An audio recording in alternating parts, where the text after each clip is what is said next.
I want a divorce. And let me be very clear about something: you get nothing. The house is in my name. The business is mine. The money is mine. You spent 15 years not earning a dime, and now you think you'll walk away with half of what I built? No, you get nothing. Take it, or take it. That is what my husband, Jason, said to me, standing in our kitchen on an ordinary Tuesday, with the particular calm of a man who has already sat down with a lawyer and very much liked what he heard. He didn't say it in anger. He said it the way you'd read out the weather, flat, factual, already decided. He was certain. And certainty, I've learned, is the easiest thing in the world to use against a person, because a certain man stops checking his own work. And watching him, I felt my stomach drop straight through the floor, because looking around at the life I had given up my own career to build, I was genuinely afraid in that moment that he might be right. Because on the surface, he held every card. He had the income. He had the house in his name. He had a lawyer already on retainer, a girlfriend named Nicole already waiting in the wings, and 15 years of me being just the wife who stayed home to point to. As far as he could see, looking at me across that kitchen, I had nothing and he had everything. And you get nothing was simply an accurate description of the board. He had forgotten exactly one thing. It is the same thing men like him always forget, and it cost him everything. This is the story of what happened the day my husband, who was so very sure I would get nothing, finally met my lawyer and discovered that the wife he'd dismissed for 15 years had been quietly holding the only cards that mattered. But before I tell you, I want to ask you something, and I genuinely want your answer in the comments. Has anyone ever looked you dead in the eye and told you that you were powerless, that you had nothing, that you were nothing without them? And did a part of you, for just a second, believe it? Be honest. Because I did believe it, for about a day, and then I remembered who had actually been keeping the books. Tell me in the comments about the moment someone underestimated you. I read every single one. And I want to say one thing directly to anyone watching who is being told, right now, some version of you'd be nothing without me. That sentence is almost never a fact. It is a strategy. It is something people say when they need you to feel small.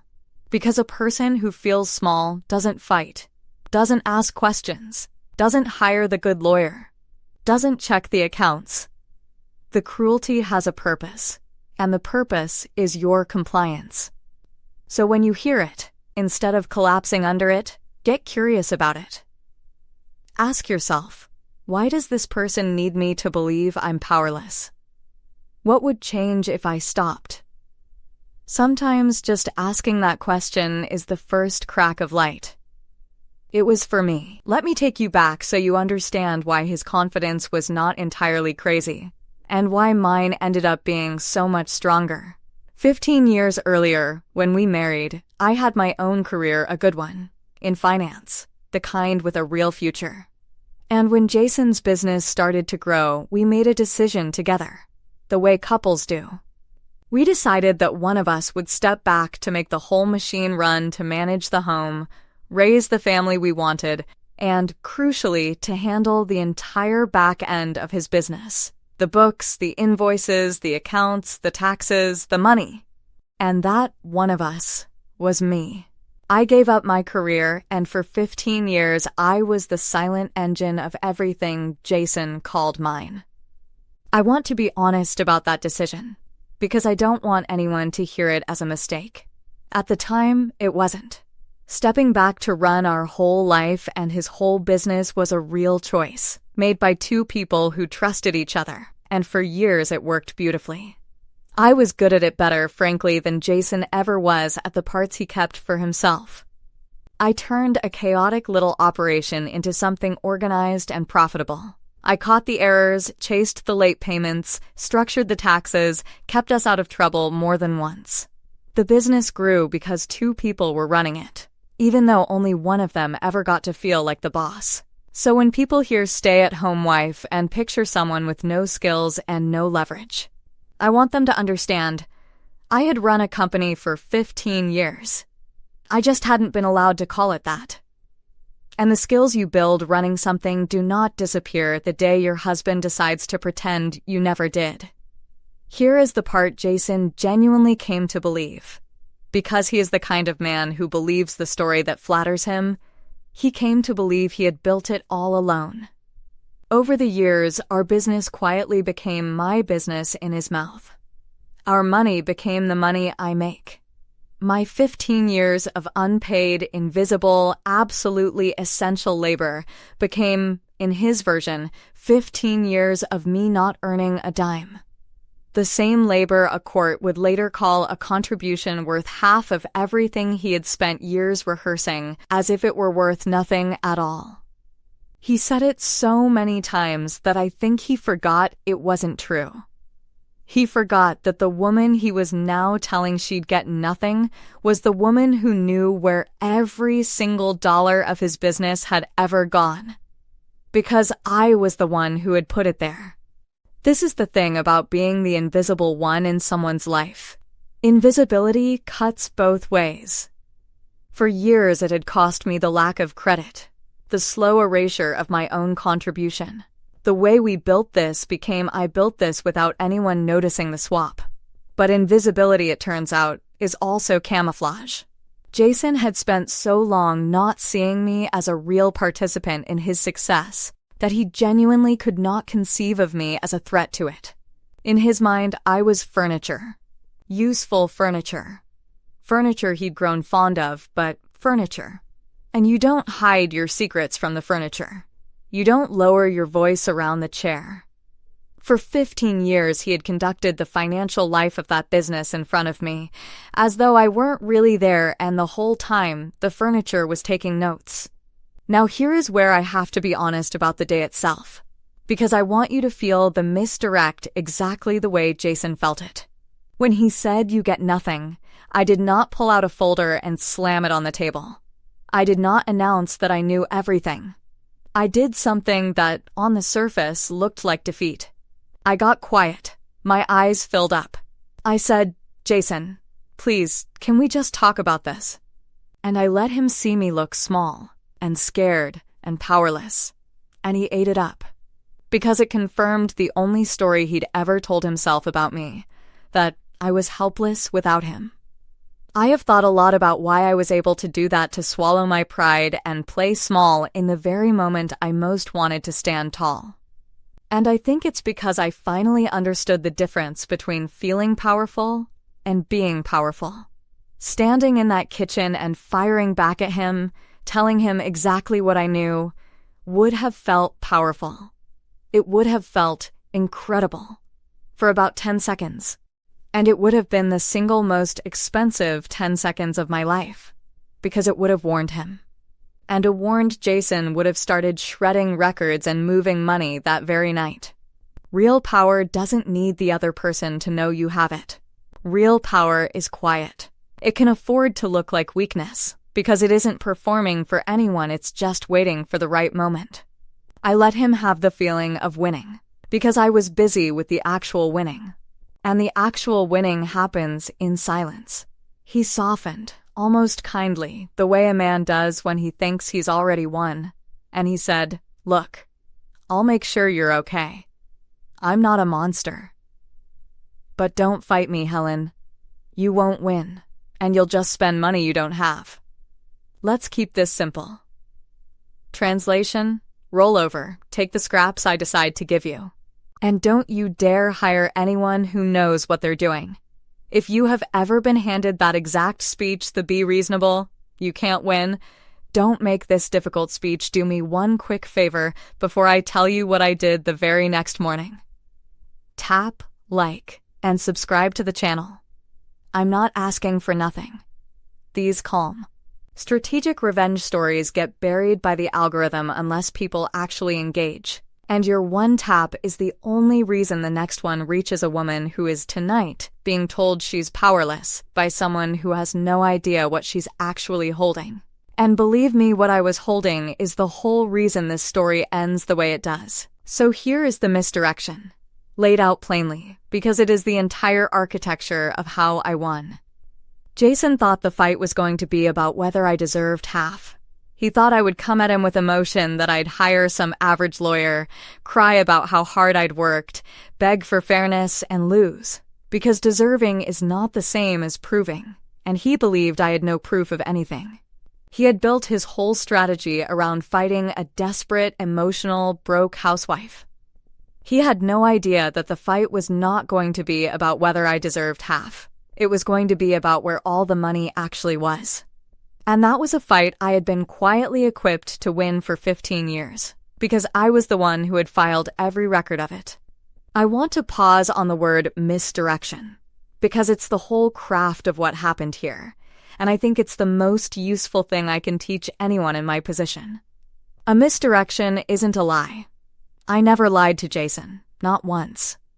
I simply let him keep believing the thing he already desperately wanted to believe, that I was weak, emotional, and broke, and I declined to correct him. That's all a misdirection is. You let someone's own arrogance write the story, and you make sure the story points away from the truth. Jason supplied his own blindfold. He wanted so badly for me to be powerless that he never once stress-tested the assumption. He never asked himself the one dangerous question: wait, who has been keeping all my records for 15 years? If he had asked it, even once, the whole thing might have gone differently. But men like Jason don't ask that question, because the answer requires them to admit they needed someone, and he would rather lose everything than admit that. The morning after he told me I'd get nothing, I did not call a marriage counselor. I called the best divorce attorney in the city, a woman known for one specialty above all others: finding money that husbands try to hide. I found her the way you find anyone important: quietly, carefully, and without leaving a trace for Jason to stumble on. I made the call from my car, in a parking lot, not from the house. I paid the consultation from an account he didn't track. From the very first morning, I operated on a simple principle. Nothing I did could be visible to him until all of it was. The whole strategy depended on the gap between what he thought was happening and what was actually happening, and I guarded that gap like it was the most precious thing I owned. Because it was. And I walked into her office not with tears, but with something Jason did not know existed: 15 years of documentation.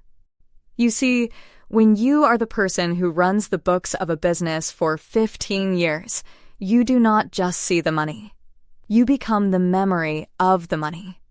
I knew the real revenue of his business, not the modest number he was already preparing to show the court.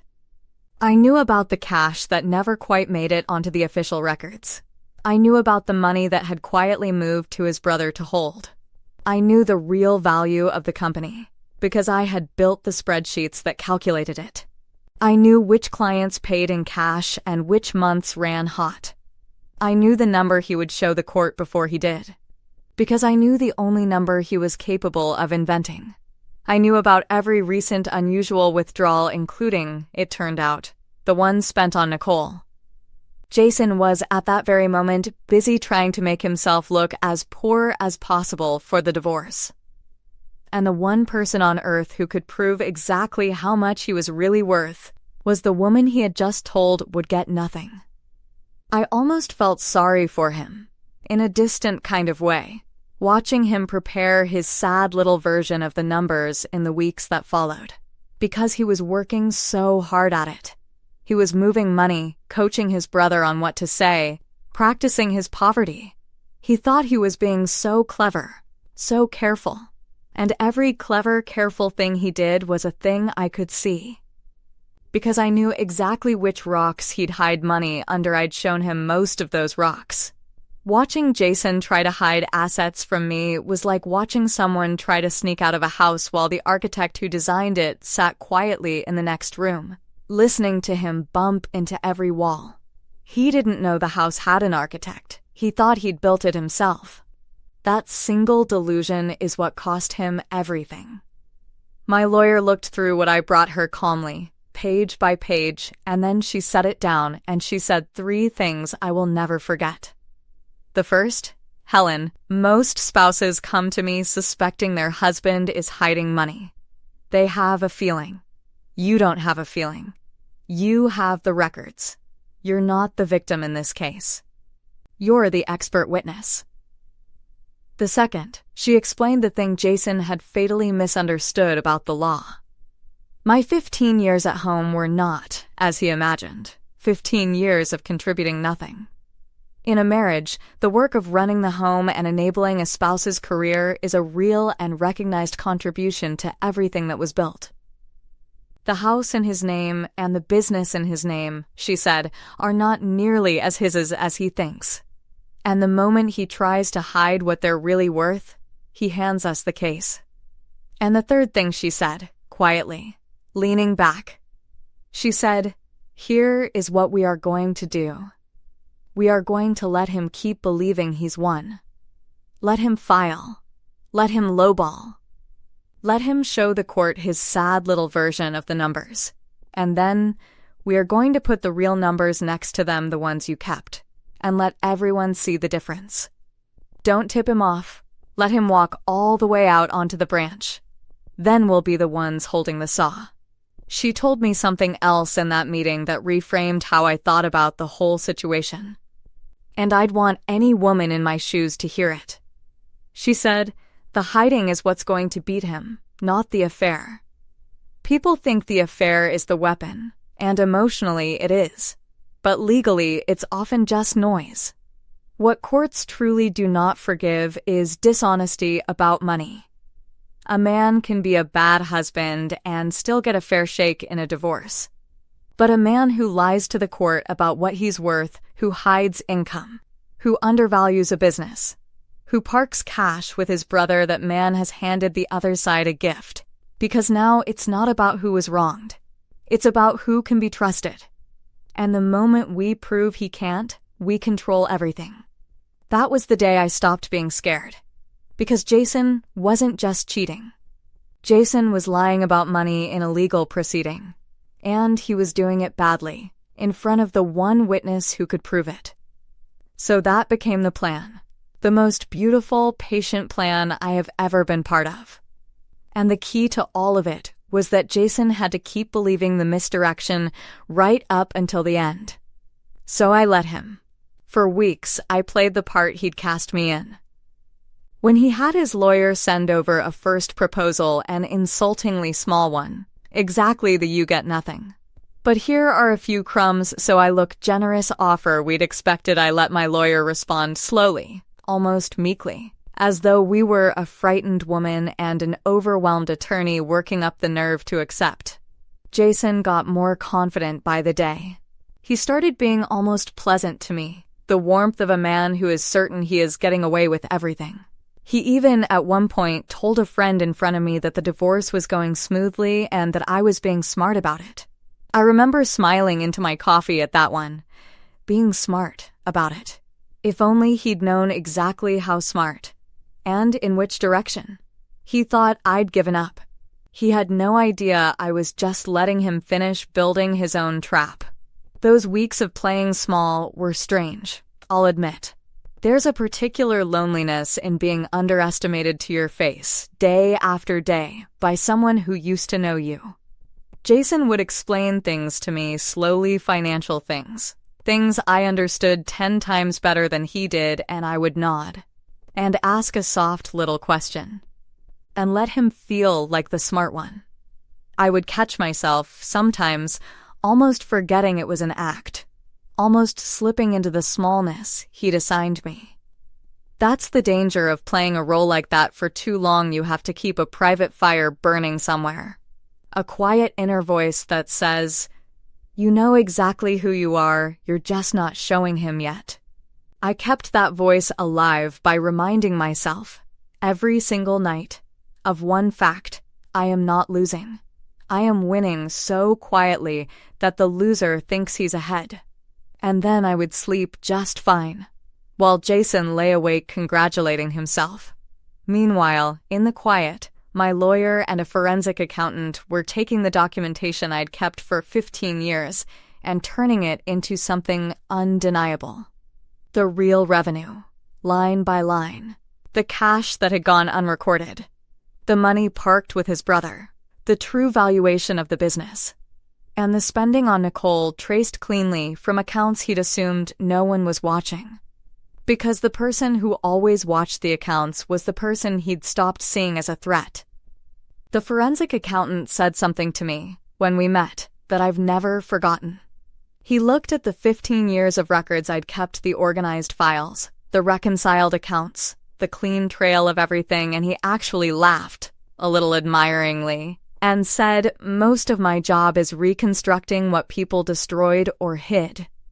You've handed me a finished case." I've never seen documentation this complete from inside a marriage. And I realized, sitting there, that the very thing Jason had dismissed as my small, unimportant little task keeping the books was, in the language of a divorce, called evidence. 15 years of being careful and organized and thorough. 15 years of the boring, invisible competence he never once thanked me for. Had quietly become the most powerful weapon in the room. He had handed me the gun himself every single day for a decade and a half and called it a chore. There was one moment, about a month in, when I nearly gave it away. Jason was at the kitchen table and he made a joke, a cruel, casual one, about how he'd carried me for 15 years and how lucky I was that he was being so generous. And the urge to lay it all out, right there, to wipe that smile off his face, was almost more than I could hold. But I thought about my lawyer's words, let him walk all the way out onto the branch, and I swallowed it. And I smiled. And I said, "I know, Jason. I appreciate it." That was the hardest sentence I have ever said. And it was worth every syllable, because 2 weeks later, the branch broke. It broke in a conference room. Jason arrived for what he thought was going to be the meeting where I finally, tearfully accepted his lowball offer. He was relaxed, even cheerful.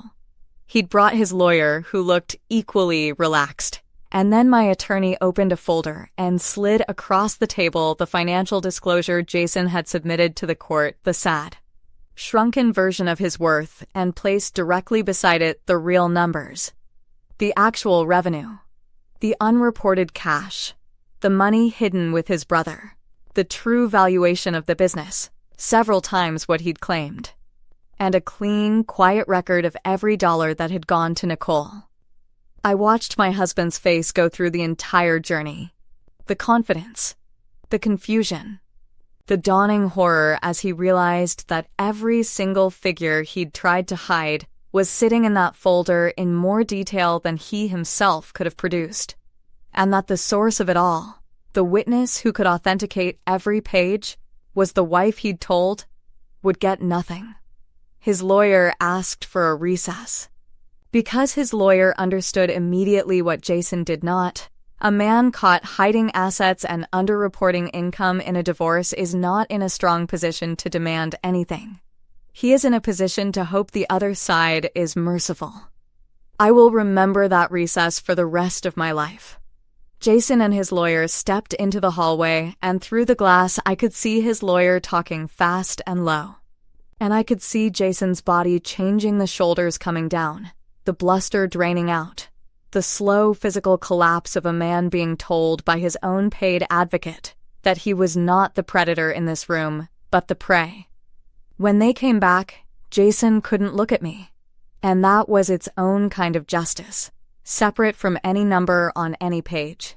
For 15 years, this man had looked straight through me as though I weren't worth focusing on. And now, finally, he couldn't bear to look at me at all, not because I'd become invisible, but because I'd become the most consequential person in his life, and he couldn't stand the sight of what he'd so badly misjudged. The "you get nothing" had inverted completely. The only person at that table at risk of losing everything was the man who'd said it. I did not gloat. I didn't have to. My lawyer simply said, calmly, "We can resolve this fairly, based on these real numbers. Or we can let the court take a very close look at why the disclosure and the reality are so different. Your client's choice. There was no real choice, and Jason, who had walked in believing he held all of them, knew it. The man who told me I'd get nothing settled within days for a fair division based on what the business and the assets were actually worth, which was a great deal more than half of the fantasy he'd tried to present. And I want to be clear about something. Because it matters to how I think about all of this, I never asked for more than was fair. I didn't try to ruin him, didn't try to take everything, didn't weaponize the hidden money to punish him beyond what was just. I asked for exactly what 15 years of real partnership was actually worth, no more. And absolutely no less. The difference between his offer and my settlement wasn't greed. It was the difference between his lie and the truth. He had tried to make fair look like robbery by shrinking the truth until my honest share looked greedy against it. All my lawyer did was restore the real size of the thing, so that fair could look like fair again. I didn't take a cent more than I'd earned. I just stopped letting him decide what I'd earned. The documented affair spending, sitting there in black and white, didn't help his case one bit. I kept a fair share of everything I had spent 15 years helping to build, plus my dignity, plus the particular, quiet, once-in-a-lifetime satisfaction of having been wildly, expensively, catastrophically underestimated by a man who thought he knew exactly what I was worth. Jason never did understand, I think, what really happened to him. He believed he lost to a clever lawyer.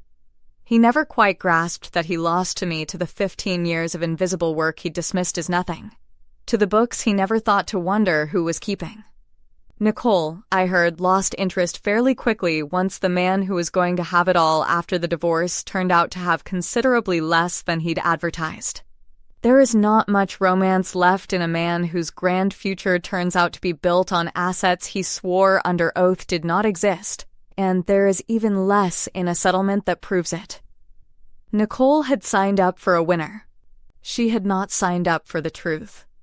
I think the part that satisfied me most, in the end, wasn't the money, though the money mattered, and I won't pretend it didn't. It was watching the story flip. For 15 years, Jason had authored the narrative of our life. He was the success. I was the supported. He was the engine. I was the passenger. He said it so often that even I had started to half believe it. And in one afternoon, in one conference room, the true story finally got told that there had been two people building that life all along, and that the quiet one, the invisible one, had actually been holding the whole thing together. The settlement was just the legal acknowledgement of a truth that had always been true. I didn't take anything from Jason that day. I simply stopped letting him take credit for me. And if you'll let me leave you with one thing, not as someone who got revenge, but as a woman who was told to her face that she was worth nothing, and quietly proved otherwise, it's this. Never let anyone convince you that the work you did, the work no one paid you for and no one saw, was worth nothing. And here is the harder, more useful lesson underneath it. Know your own life. Know where the money is. Know what you've built, even if your name isn't the one on the door. The people who try to tell you that you're powerless are almost always the ones who depend, secretly, on you not realizing how much power you actually have. The day you stop believing them is the day the whole board turns. The people who truly value you will never need you to feel small. Only the ones who are planning to take something from you ever do. So the next time someone tells you that you are nothing, listen very carefully, not to the insult, but to the fear underneath it. They are not describing you. They are describing what they're afraid of, the day you find out the truth. There's one more thing, though. A few months after the settlement, Jason's brother, the one who'd been holding the money, reached out to me, quietly, because the two of them had had a falling out over it all. And he told me something about what Jason had been planning, and for how long that put even the kitchen table speech in a chilling new light. What his brother revealed, and what I did with it, is a story entirely its own. And it might just be the most satisfying one yet. It's right there on your screen. You are going to want to see how that one ends.